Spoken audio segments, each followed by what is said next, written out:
Day one of the next chapter, what you're looking at isn't really the beginning. It's the result of 15 years of science, research, observation, and experimentation. 15 years ago, I began with a question. Can local waste streams rebuild dead suburban soil? I wasn't really trying to build a garden. I was trying to regenerate our soil. And little by little, this waste has become living black earth.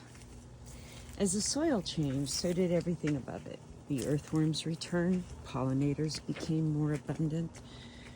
The birds that have been absent for years have been visiting the yard again.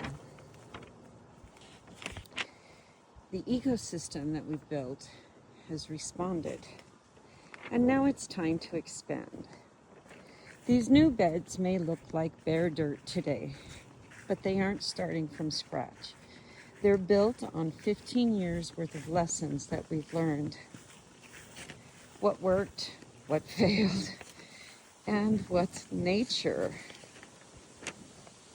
taught us along the way. Over the next 3 years, this space is going to undergo the same transformation. Waste materials will become living soil, and living soil will support the native plants. Native plants will feed insects, insects will feed birds, and a bare patch of ground will become a functioning ecosystem. This isn't just a landscaping project. It's an ecological restoration project of an ordinary suburban yard.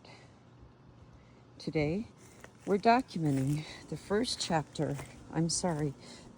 day of the next chapter.